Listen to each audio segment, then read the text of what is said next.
Welcome to the invasion. I go by the name Mswenk, and I'm with the Pheonix this morning. That's me. Hello, ladies and gentlemen. We're about to take you on a ride from 12 till 3. A lot of hot topics, a lot of discussion in politics, weather, entertainment, music. It's 7 minutes after 12. Before we go any further, I would like to deeply say a rest in peace to former mayor of Johannesburg, Mpho Morane. President Ramaphosa expressed how deep his sadness was over the passing of former Johannesburg mayor Mpho Morane. Morane passed away Wednesday night after a week in hospital following a vehicle accident. The president paid tribute to calling Morane a multi-skilled leader who placed his talents and creative energy at the disposal of the citizens of Johannesburg. Oh, very sad day. That must be very hectic on his family. Condolences, man. This week, in fact, every other week, there's always something. Hey. SABC 3's Liane Manas has been honored with the Knight of the French National Order Merit in recognition of her outstanding contribution of journalism as one of the leading industry voices. And she expressed on Twitter as well how she misses Vuyo, her co-host, who passed away 9 years ago. Yes. Otherwise, Pheonix, how are you feeling this morning? Not too bad. It's Thursday. Deputy Friday, Fake Friday. Wait for tomorrow. Yeah, I understand. Hey, we cannot wait. I can't wait for the weekend. Personally, I'm already excited for the weekend. It feels like the weekend already, you know? I feel like you started your weekend already. What does that mean? Last night. That is it. No, Chip. You see, we are hit with load shedding. Yeah, I understand. So, guys, get load shedding. Blame it on ESCOM, yeah? Yeah, on HCOM. All the time. As I'd like to call it, HCOM. HCOM. Guys, so it's load shedding. It was in Kunubi from 9 till midnight. I mean, those are my times to watch the news, watch some entertainment, do something. So I stepped out for supper, before 9, and it didn't make sense going home till after midnight. You know what I'm saying? But we well rested, please. Ungasabi luto. It seems that we might be having to prepare for stage 8. I saw that. It's crazy. It's mad. Oh. It's mad. I think that's ridiculous because, Stage 8, apparently we'll be going without electricity for 48 hours at a time. Or was it 4 hours? Guys, I must take a generator. For sure, Galo. We're at that point at this point. By what those generators are also going to shoot up in terms of price because demand is going to be high. Yeah, energy expert Mike Rousseau says consumers should expect stage 8 blackouts. Under stage 8, consumers would be without power for 48 hours or over 4 days. Ooh. 2 days. Yo, guys. That's 2 days worth of not having electricity. What do you think that means? How are we gonna survive without electricity for 2 days? Us being Man, it's hectic. It just goes to show that I think ESCOM is just. We need to start looking. It's definitely falling apart. Well, if you had any reservations about it falling apart, I hope now you see kushubile manje. Sekushubile manje. They're going to 2 days.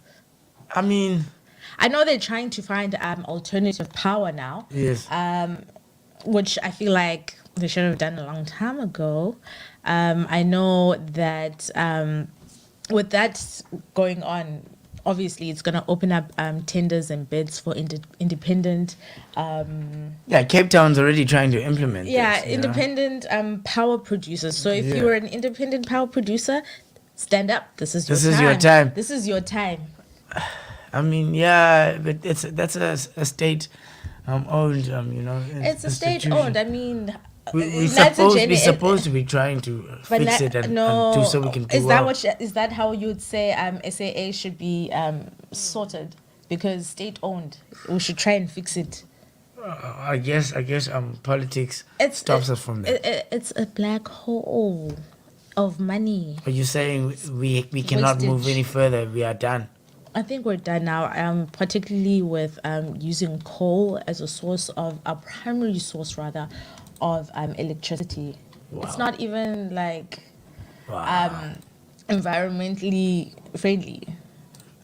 In what sense? It's not environmentally friendly. And it must be mined for coal. Yes. So all that constant mining affects the geography Oh, of course. yeah, and that also contributes to climate change.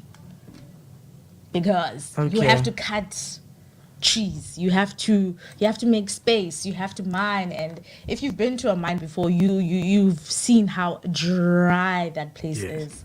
And once they're gone, the chances of anything growing there is No, it will take a very actually many years. It will take many years for anything to A grow. lot is just going wrong in the country. Yeah. But otherwise, with the weather report, Bloemfontein at a high of 19, Durban at 27, Johannesburg at 20, Kimberley at 19, Port Elizabeth at 17, Roodepoort 20, Mlazi's 27, Springs 20, Vereeniging at 21, Tembisa at 20, Pretoria at 21, Pietermaritzburg 27, Kempston Park at 21, Germiston 20, Cape Town at 17, and East London, we're back at 30 again. We're hot right now. For real. We're hot right now. Later on. Oh no, it's When I checked my phone. oh, it can rain. It's too late. It's too late. Nah, it's too late. Otherwise, let's look at trending topics. Trending topic, as per usual, it's load shedding, stage 8. Of course. But can we get back to the situation in Stellenbosch University? Call it reconciliation. Father of Stellenbosch student in urination row agreed to meet face to face. Call it reconciliation. Reconciliation talks are planned between the two families caught up in the Stellenbosch University urination incident. The fathers of the two students told News 24 these are definitely going to be talks, said Rudy Dudoit, a wine farmer from Worcester, after his son. Wine farmer, yeah. Okay. Grape farmer, you understand? Sure. Father, after his son Deans was caught on camera urinating on the desk of fellow student Babalo Dwayana in Hayes Maria residence over the weekend. Call it reconciliation, the wine farmer said. I'm glad that There should be a mediator. I'm glad that the fathers have agreed to at least meet. Do you understand what I'm saying? Mm-hmm. Because Tian's father, can't speak of Tian's actions. He does represent his family, but I'm sure that's not what his father taught him. Well, we can't be sure. To urinate. You don't know. Oh, no. Yes. Wow. Well, Arts and Culture Minister Natim Tetwa to review decision to erect monumental flag. The flag at Freedom Park was set to cost 22 million rand. The minister says he has noted the public's outcry over the over the flag, rather. 22 million rand for a flag was obviously a ridiculous thing to even mention on a national platform, on national TV to us when we are going so much. I was watching ENCA actually when I got back home after the show yesterday, and they were going on the streets like asking people if they know about this, 22 million rand for a flag. People are like, are you serious? The responses were like, are you serious? Like they didn't understand how it makes sense. What we could possibly do with 22 million in this country. 22 million worth. You understand? Uh-huh. I mean, I thought it was going to be like the biggest landmark ever. a flag. Pheonix. A flag. But knowing as well, not as Pofke, knowing a lot of people, vandalism is a problem vandalism is a problem, particularly with public property. I know in East London, Yes. was it the Steve Biko statue that was vandalized a few weeks ago? A Steve Biko statue. Yeah, and it's not the first time. So how much more a 22 million rand flag Yeah. worth 22 million made out of steel? That's The going to most- be 100 the poles meters. made out of steel. We know that it's going to be 100 meters tall. It's a real steel. All I'm saying is 22 million rand on the flag. Please tell us what your thoughts are on the 22 million rand I've got flag. something here. The city of Tshwane has condemned the intimidation of its officials in Mamelodi East on Tuesday, the 17th of May. Some officials there were held hostage after a power outage. So it is alleged that the city's officials were held hostage on Tuesday evening by some community members who forced them to go and disconnect electricity at another suburb. City of Tshwane's divisional head of strategic communication, Usel Bimokaba, said the community was angry following a 132 kV trip to the Mamelodi 2 substation late after load shedding due to an overload on the grid. He said the teams were on site attending to a service interruption when some community members that are serviced by the Mamelodi Hinterland substation held them hostage. They forced them to switch off electricity at Nel Mabias extension 22 and 24. That's so horrible, but anyway. Wow. The terrified officials had no choice but to comply for safety reasons. Officials from the Tshwane Metro Police Department were summoned to assist, but were also chased away by the community. A decision was taken to hastily withdraw all the teams from sites in Mamelodi for safety reasons to prevent the community from forcing them to perform further legal operations. He said the harassment and robbery of officials while on duty has been experienced in Nelmapias and also in some parts of Soshanguve and now some sections of Mamelodi. He said the service interruptions relating to water and electricity occur from time to time due to a number of factors such as cable theft, vandalism of infrastructure, and illegal connections. So basically what's happening is that these people are mad. They've reached their peak Of anger. From service delivery, in fact, because it's not just umbane, it's also water and also service delivery. Rightfully so. I mean, like, these are basic needs. These are almost, you could call them rights. Like, water and electricity. You can't really be expected to be at work if you can't wash or, It's and stressful. you don't have electricity. You can't be proactive. No, you can't. I lived in a place during my varsity years where there would be no water from 6 a.m. In fact, like from the middle of the night for the whole day and the next day and the next day. Yeah. And imagine you have to go to class. In fact, let me say it out. It was Alice. Alice. So okay, imagine you have to go to school. I'll call Manzi to flash. This is at the res. No. It was outside res. It was off campus. Off campus. No water. You have to go. You have to walk or catch a taxi to school. I'll call Manzi to drink, to flash, to wash. Sure. And like you can barely. You know, like in situations like that, people normally go to gyms so they can utilize the shower and bathrooms because of before. Or Alice Young. That's wild. Sometimes, bruh. And you'd find, it's very hard to function when you're not clean. When you don't feel clean and you don't feel fresh, it's not gonna work. And your self-confidence it goes down to the floor because not India, like what's going on. So I totally understand. Basically, I totally understand their frustration. I don't condone them holding people hostage, though. Yeah. Because at the end of the day, they force these people to do illegal operations by cutting umbane from another suburb. Yeah. And I understand some of the officials also got robbed. Yeah.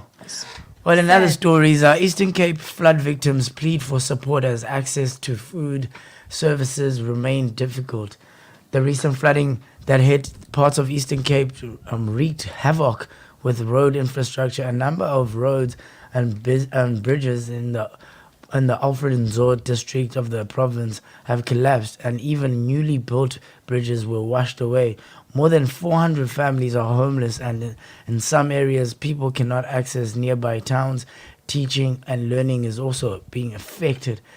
Access to food is difficult and dangerous. Nearly 2 weeks have gone by since the torrential rains hit in the coastal areas of Alfred region. At least 410 homes collapsed completely. Access to food is difficult and dangerous. People have to walk to the nearest town, having to cross still swollen rivers, and affected residents of Matia Komani burst into tears. Affected resident Matia Komane burst into tears as she explains her plight. My children have no shelter, houses have collapsed. Some of the kids here are just orphans. I am not employed. I have no one to look after the needs of the children. Even my parents died. Floods have forced me to take the kids under my watch. I am pleading with whomever that can help to build a shelter or provide food for the kids. We hope that human sentiments could help out in that department with shelter of for the time being for these family. And what I am is that apparently this weekend is going to be quite cold, meaning Those without shelter. it's gonna most probably is going to rain. Yeah, it's been hot the whole week, so and rightfully so. It should. Yeah. Wow. Well, that situation. It's natural disasters, right? Mm-hmm. This is big land why I understand why the country would be angry. We had that topic about this 22 million. There are 400 people without homes, Mm-hmm.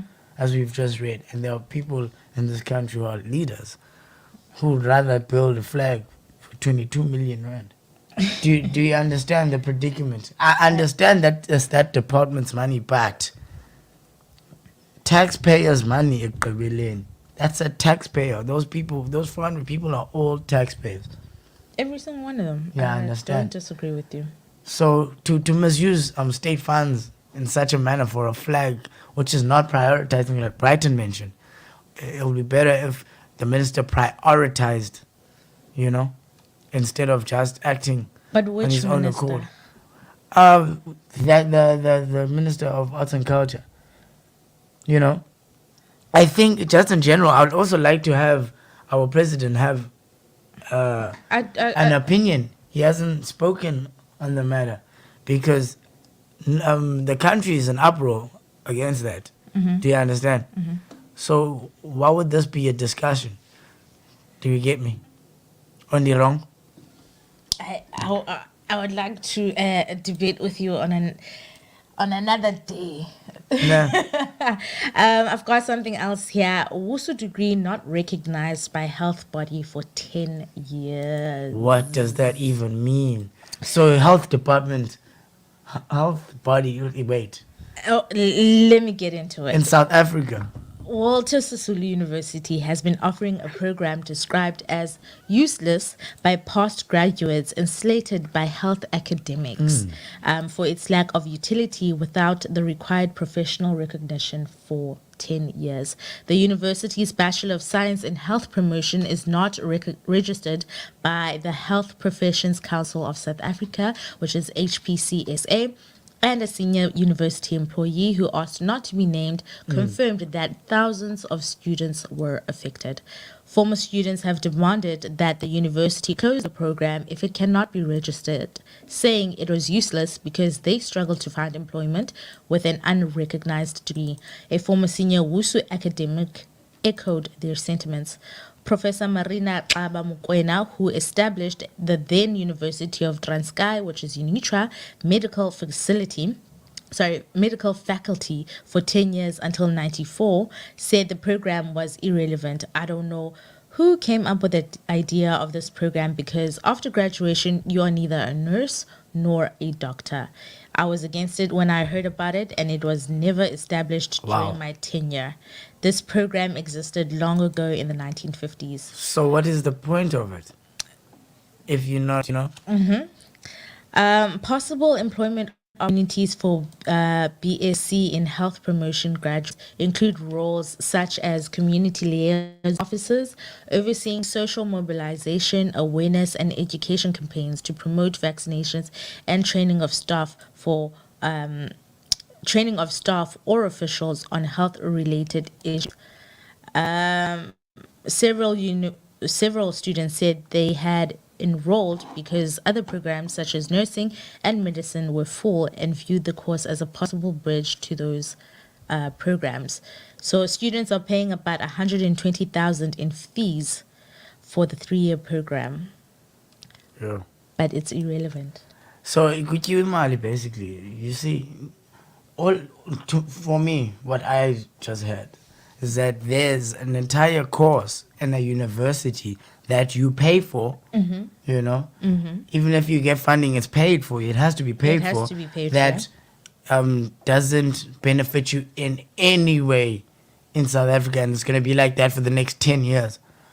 Should they not dismantle that entire program? The thing is, this program has been offered Since in the apartheid. has been offered in the university for the past 10 years. However, it is not Accredited to, you can't be a nurse, you can't be a doctor, you can't be like what- it's pointless within the health faculty, because you neither a nurse or a doctor. You see what I'm saying? And kulendo ndifundayo apa that you could possibly be a community liaison and things like that.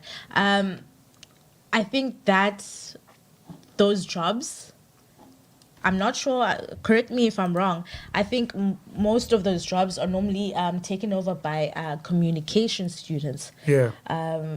In terms of for PR and community engagement and mobilizing such programs and campaigns, not necessarily being a health official or a health personnel. That's what you'd be doing. If it's where there's smoke, there's fire. Yeah. We normally say that. I think you'd get like the nurse, like the nurse qualification, then Maybe you be can added be on in with a pharmacy. then added on with a certificate for communication or PR or something. Then you can move on to that stream. I'm not sure. Correct me if I'm wrong. That's how my brain is thinking. Because if you're into health, then you should be a medical doctor, general practitioner, orthodontist, something, or be a nurse. Okay. I don't know. So it also needs to step up their game and step up their accreditation situation. I know there are other qualifications on the university's programs that are questionable, that have been questioned over the past month or two. Well, those are your top stories. It's 12:30 on the Invasion Show with Mswenk London and the Pheonix. Please stick around. We'll be back with some great topics. I've got a lot of things I want to discuss on a more personal level, on a more personal level. Much of not a debate, just a young sit down, a young discussion where we can just get to know each other. So stick around, listen to some great tunes for now. We'll be back.